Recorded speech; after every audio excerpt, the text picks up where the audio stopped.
Hello and welcome back to another episode of the FEZ show. We've got a little bit to talk about today. There has been some Formula E news dropping with the qualifying system, some rule changes, and so forth. So, in order to go through everything that's gone out in the news lately, I'm once again joined by Edward Hunter and Jack Pickering. Boys, how are we? Yeah, good to be back. Big couple of weeks in the world of Formula E. Can't wait to get stuck into it. Yeah, exciting as always. Good to see you guys again.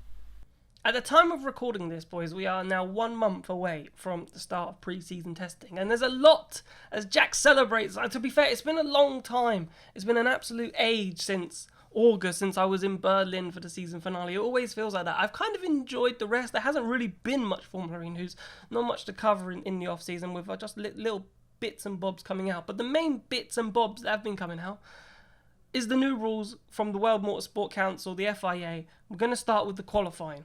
Because is it confusing or is it not confusing, Mr. Pickering? So let me explain it first and then I'll have your views. So, I like this. Qualifying was split into two groups of 11. I like this a lot. And what else I also would like is that we're sacking off. We're getting rid of this one lap at 250 kilowatts, even though it's not going to be run, the groups at 250 kilowatts, it's going to be run at 220. And they can do as many laps as they can in a set time limit. So it's not just one lap in. If you get it wrong, that's it. It's going to be very much like an F1 system where they can do as many hot laps effectively as they can within that time limit. And then the top four in each group, in Group A and Group B, progress into this football style, World Cup style, however you want to do it, Champions League style quarter-final, semi-final, final. So then, depending on your places, you'll go up against a certain person, and then you'll duel, and then that effectively will decide your place. And obviously, the final will do first and second. Obviously, the semi-finals will be then the losers will be third and fourth, and obviously that your third or fourth, depending on, I suppose, the lap time that you do in your group. Mr. Pickering, is it too confusing?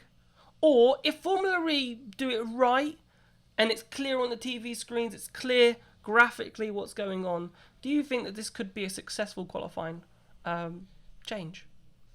Well, when we first kind of saw the idea for it about a month or so ago, when the race first reported it, I looked through it and was very, very confused. When the FIA document came out and explained everything, Formula E also put up a thing that explained it into greater detail.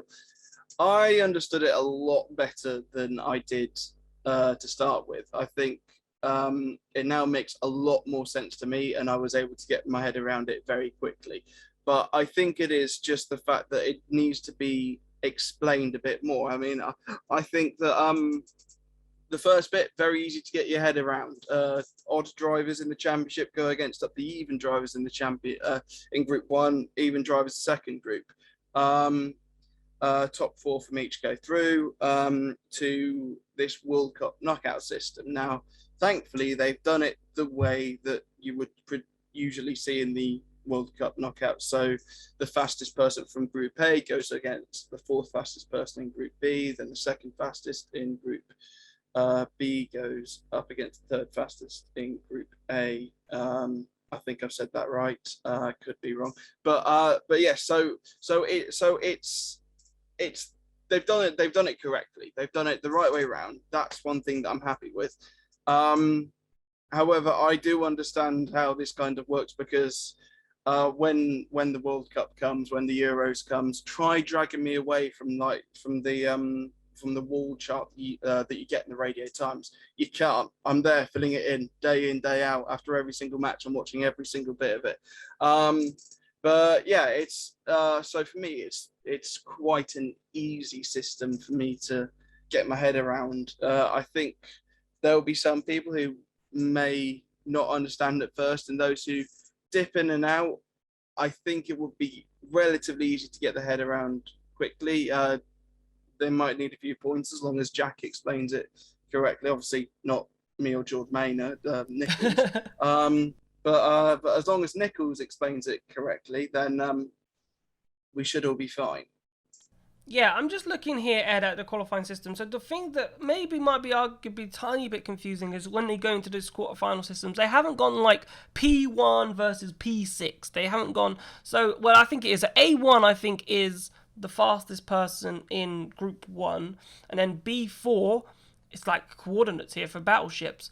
And then B4 I would assume would be the slowest person in Group 4. So those two would go up against each other so whoever was the fastest in the group stage, kind of like in the Champions League system here, you play the lowest group ranking of the other one. And then second place in Group A will play third place in Group B. So then third place in Group A will then play second place. And then the slowest in Group A will play the fastest in Group B. So that makes sense to me. But what I might find confusing then, I'm hoping it says here via the lap times, that must be the only way. So if A2 is quicker than A3 and A4, I'm hoping that they'll start 5th, right? Or something like that, right? Or 5th or 6th. And it's not because you were slowest in A4, that means you start 8th because you were knocked out. I hope it's not done like that. So that might get confusing. But overall, what are your assessments on the qualifying system? Well, I'm probably in the minority here, Jack, but I watch Formula E to get away from football, not to be like constantly reminded of it. But I don't mind using the tournament format because I think Robot Wars used to use that as well, so I can sort of contextualize that, and it's not a problem anymore for me. But yeah, I think we have Sam Bird to thank for this system because he was the one who sort of suggested this in the first place. That his solution was, why can't we have 2 cars on track at the same time setting lap times, because that way we don't have this group problem. And then that sort of developed into this kind of knockout sort of system. So yeah, it's interesting. I agree. I had the similar experience to Pico where the race sort of had kind of heard rumblings about it and tried to explain what those rumblings were, and it sort of didn't quite make sense. The duels in particular were the confusing part to me, because I thought, oh, is that going to be like a mini race like the F1 sprint races, or are we going to get the sort of 1 lap shootouts like we currently get in Superpole, but they're out at the same time? And then no, it's just a session where they continuously go until the time runs out, I guess, and we see which of the two sets the fastest lap. So that makes a lot more sense to me, to be honest. Even though, like I said last time, I'm a bit not annoyed, but I do enjoy Superpole. So I think the final just being just 2 cars setting lap times, I mean, it's fine. It should be exciting and interesting, hopefully, if they're evenly matched, as the format should, provide that, being a sort of knockout tournament format. And also it means we don't have like loads and loads of cars on track at the same time. I didn't really have too much of a problem with the knockout system in terms of who faces who, because I'm sure it will be fairly, like I say, it's people from different groups being matched up, then it probably should be fine, rather than people from the same group, because that will only start happening in the very later, like the semi-finals and stuff. So yeah, I was sort of just about okay with it, and once I've seen it in the chart, I think just seeing it in sort of text that, oh, it's a knockout format and there's like duels, as like, but what does that mean? Need more clarification. Seems to have finally gotten that now.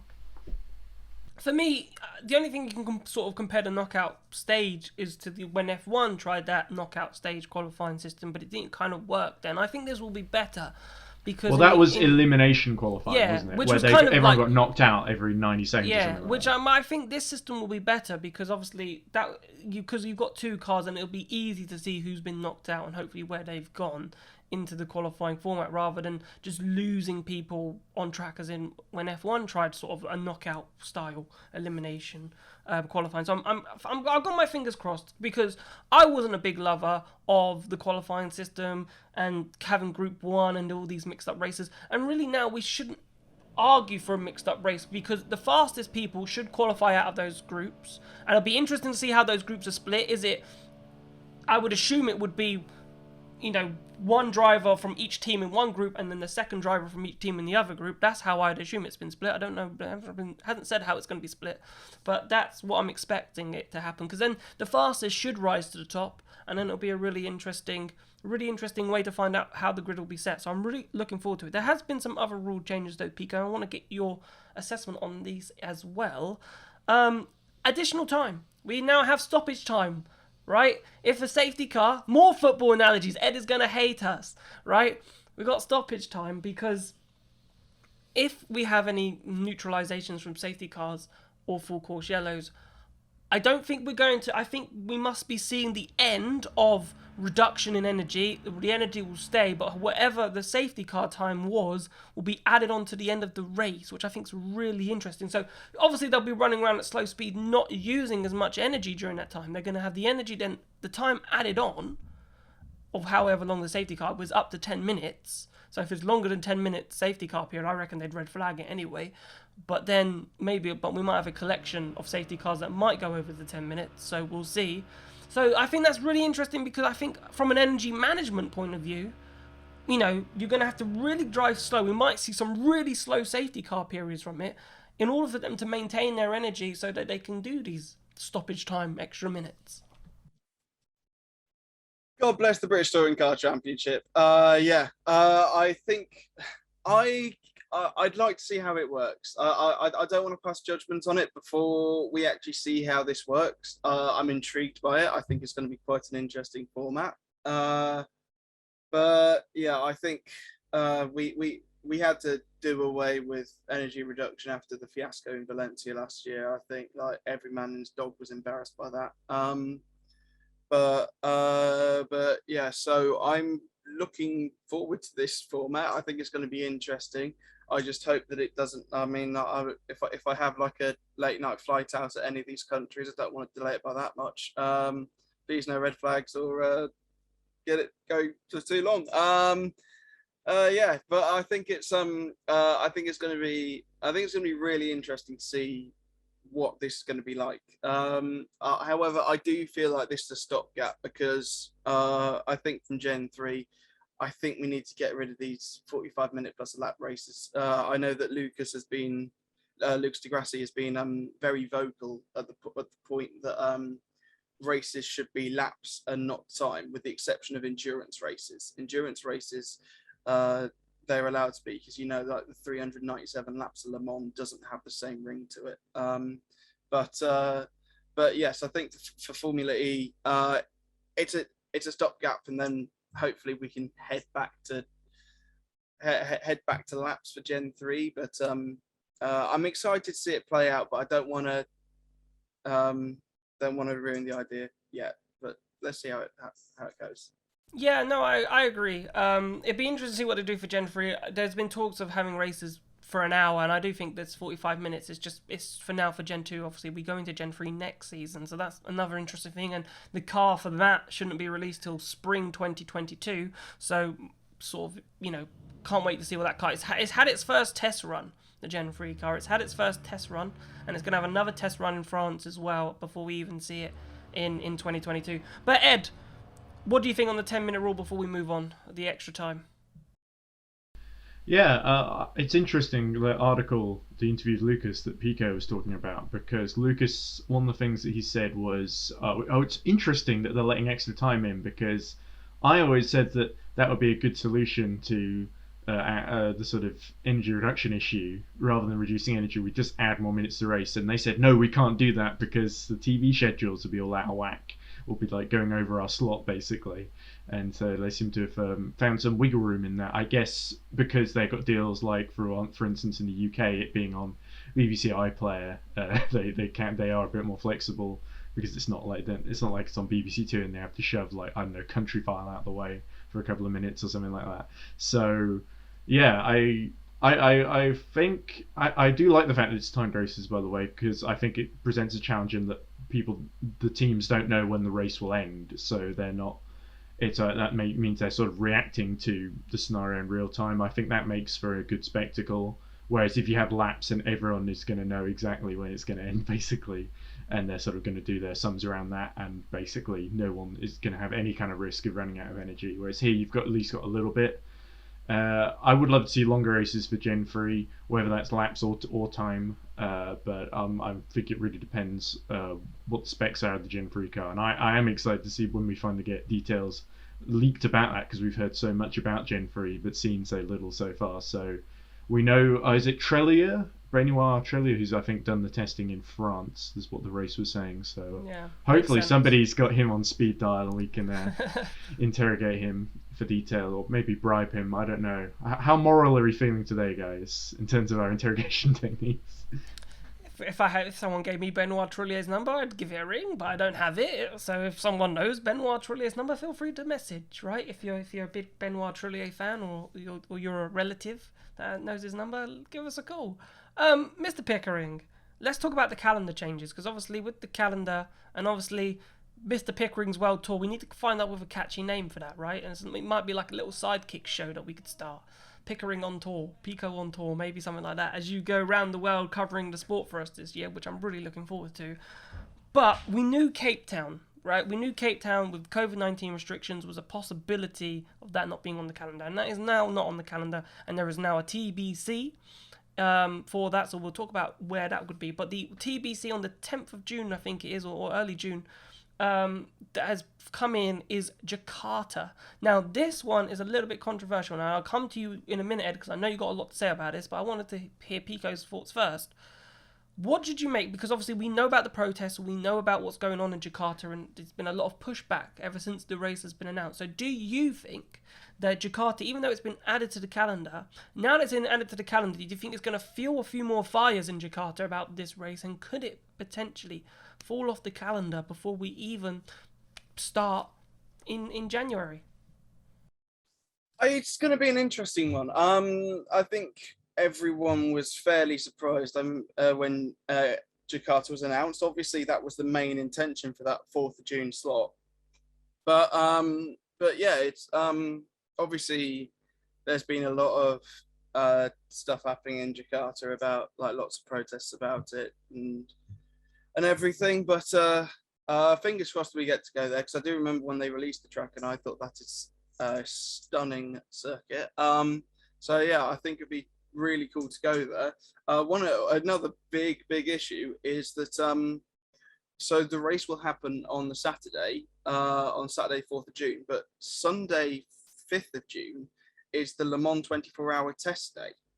So those who are involved in the World Endurance Championship will then have to jet straight back over to France and very jet lagged do a bit of testing. And I know this was an issue that we had last year when the final race of the season in Berlin was on the same date as the first test day for Le Mans as well. And so I think there will be a lot of drivers who are a bit not sure about it. I think there is a fair chance that we could drop Indonesia again, and I'm assuming that will just turn into a Berlin doubleheader on the 14th and 15th of May.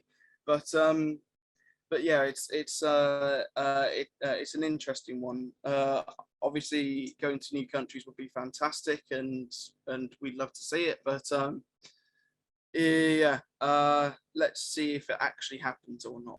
Yeah, because it's an interesting point you bring up there. I was surprised that they went to Jakarta. I thought it was nailed on European, and we know like Eindhoven and places like that have declared interest in hosting a Formula E race, and obviously that's not far from France for the Formula E test day. So I'm sure the World Endurance Championship drivers will be very happy with that. Ed, I know you've been following this story with Jakarta a lot, so what's your views? Yeah, well, it's an interesting one, certainly. I think it's going to be quite contentious when the race happens, especially when there's been a lot of debate about the money being spent on the race, whether it was really the right way to spend it, when they had, at the start of 2020, mass floodings, then the pandemic, and then we'd seen even early this year, back in August, I think, where there were like people from the opposition and even from just regular people outside the town hall in Jakarta with banners saying, we don't want a motor race, we want breakfast. It was literally like kind of worry about like food on the shelves and stuff like that. So yeah, it is a bit concerning, to put it mildly, you know. And there's the governor, Anies Baldoan, I think is the guy's name, who's basically the mayor in charge of the public face basically of the event, and who a lot of people are directing their anger to. And I hope it goes smoothly if it does happen, but I wouldn't be surprised to see it drop off the calendar, to be quite honest, because it just seems like a very unstable situation, and I worry that the race is going to turn more people against it than it is going to get them like sitting in the grandstands trackside. I am excited, however, about Vancouver about Seoul ending the season with the doubleheader, and there was another one that I'm thinking of that I was excited about. There was the TBC that's not been decided yet, but we don't know what that will be. It could, like you say, could be Eindhoven or somewhere else in Europe, I'm assuming. But it is quite early in the season, so we'll have to see. Yeah, that's the thing. Like we discussed last time, Jack, that Marrakesh, right, Formula Re's best friend. When in a time of need, when we need a track, we call on Marrakesh. Now, the fact that Cape Town's gone and we've got another TBC, I don't know. I just feel like, where are we going to go at this precise moment? You know, this race now is what? October, it's in March, October, November, well, basically November. So November, December, January, February, March. We've got 5 months to find a location for a race. Now, it's not going to be a city, because I feel like getting it all done and sorted in that time is going to be incredibly challenging in 5 months. So it's got to be somewhere where it can host a race, I would say, or done it before. So I can't see it being a new city. So I think Marrakesh has to be favourite at this stage. But I don't know where else it would go. Well, yeah, obviously, yes, as we alluded to in the last episode, head onto our YouTube channel and watch back if you haven't watched it already. It's more than likely going to be Marrakesh. There is absolutely zero chance that it's going to be a brand new city. I think the only two realistic choices are Marrakesh and Punta del Este, and Formula E have a strong desire to have an African race on the calendar. We've lost one in Cape Town, so it makes complete sense to go back to Marrakesh. And it's also easy for the teams to get to, because with Punta del Este, you land in Montevideo, then sit on a bus for 3 hours. And so it's not really easy logistically to try and get to Punta del Este.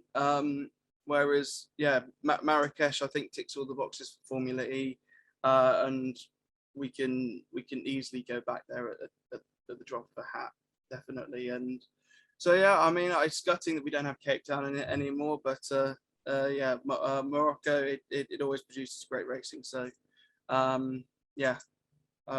seems to be the right choice. Yeah, I'm surprised Marrakesh hasn't managed to find its way as a permanent fixture on the FE calendar, because I feel like it deserves it. Because yeah, you're right, it produces some great races. It's really difficult on energy management. It's sort of got all the ingredients for a massive and a crazy Formula E race, but it seems to be our first backup choice. But as we come towards the close of the show, boys, the driver market. Now, this is an interesting one, because we haven't really heard, as we said, we're a month out now, and we're normally like this. We normally, there's a couple of seats left available. Andretti released their new car, nice red-looking car with Avalanche, but they didn't announce a second driver to go with it. So we'll talk about Andretti. Dragon are still yet to announce their drivers. Obviously, Sergio Sette Camara, probably nailed on to be confirmed, we'd assume, but who would line up with him? So we'll talk about that. Mercedes haven't announced their drivers yet, but we're assuming now that the F1 talk is over, so you're assuming De Vries and Van Dorn will be signed up. But there was a lot of talk about De Vries going to Alfa Romeo potentially, but that seems to have gone quiet. Cassidy yet to be confirmed at Virgin, but I'm sure that's going to go through. And same with Blomqvist, not confirmed yet at Neo. But let's talk Andretti. I know we did last time. Ed, I'll start with you this time. Any sort of rumblings, anything that you've been hearing about potential second seat at Andretti, or anything you'd like to see happen? Where do you think it's going to go? And were you surprised maybe that they didn't announce it when they did their big show off of their new livery of their car? Yeah, it was interesting with that new livery, because there was quite a lot of complaints I heard from people, because the sponsor they've signed is a big blockchain sponsor, Avalanche, and so they sort of deal with like non-fungible tokens, and there's a sort of thing, is that really sort of carbon neutral necessarily? And especially in this big month of COP26, we've got Virgin there working with the UK government at the moment, supposedly, and they unveiled like a 2-seater Virgin FE electric car, which looks suspiciously just like a converted F4 car to me, but that's very much by the by. But anyway, back to Andretti. It was certainly interesting who's going to take that second seat alongside Jake Dennis. I said before it was going to be Carl Kirkwood, and we didn't know at the time how the Andretti Formula One Sauber news was looking. doesn't look like that's going to happen now. It seems there's been some kind of snag in the deal, or what a lot of people were expecting of that was that Colton Herta from the IndyCar brand would go to Formula One. If he's not going, then Colton's probably going to stay in IndyCar, and it's sort of between Carl Kirkwood and Oliver Askew. And it depends, because obviously if one of them ends up with an IndyCar seat, then there might be some clashes with the FE calendar. So Andretti are probably going to want someone who's there for the long haul, I imagine. So at the moment, Askew, I think, is the one out of a seat because he was dropped by McLaren, if I remember correctly. This is my lack of IndyCar knowledge coming to the fore. So I think, it's Askew or Kirkwood. Kirkwood is the one that Andretti really want to hold on to from his great performances in Indy Lights. But Askew might be the more available one, so it depends which way that kind of goes. Those are the two that I think are probably in contention for that. But I don't really know who else. I did mention Matthew Brabham before, but that was sort of just, okay, I've got to think of someone and answer the question. It's really between those two at the moment, I think, when it comes to Andretti. Really interesting. You said Oliver Askew there, but then I forgot, he was dropped by McLaren, because I was thinking, because then you went, he was with McLaren. I was like, I wonder if McLaren would be interested, Pico, in maybe putting an American driver, like Pato O'Ward, I think, is under a Mexican license, I think, off the top of my head. But, again, with them, to sort of get some experience, because, this McLaren thing, this option, still hasn't gone through yet, which is another interesting side note. So if they wanted to get one hand in the championship, they could have maybe got one of their American drivers teamed up with Andretti, but I don't think Andretti would have liked that, to be honest with you. But where do you think Andretti will go? Is it 100% American driver, or do we think there is another? It could be someone random. I think it's more than likely going to be an American driver. It's looking more and more likely that it is going to be one of Carl Kirkwood or Ollie Askew. Yes. So in referring to what Ed said, Ollie Askew looked like he could have been driving for the Rahal Letterman Lanigan team this season, but next season, 2022. But they've signed Christian Lundgaard instead to drive the number 30 from F2. So he's out of a seat there. So that. It's looking. I'd say it's looking more and more likely that Ollie Askew might be in that second Andretti seat. But yeah, as you mentioned, like we haven't had official confirmation from any. I mean, not even Da Costa and Verne aren't signed up for Techeetah yet. We haven't had. Blomqvist isn't confirmed at Neo. Yeah, as you said, the Dragons haven't announced anything.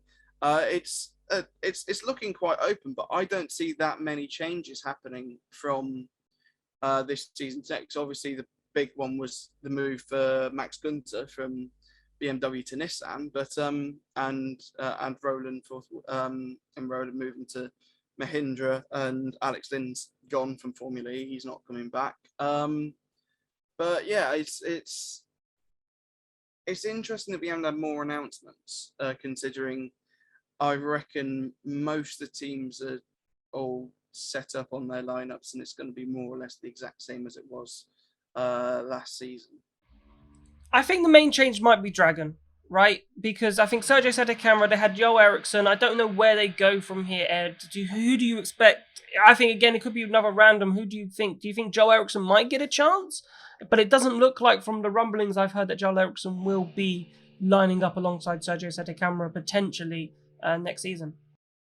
Yeah, Dragon have always had an infamously high turnover of drivers, so I haven't heard. I heard a little bit that Danny Kvyat was looking at the seat, so being a bigger name, I think he's probably more likely to get it than Joel Eriksson, sadly. But if they can't sort out the deal with Kvyat, they might, at the last minute, go for Eriksson. I remember something very similar happened with Maxi Günther when Felipe Nasser became available a couple of years ago.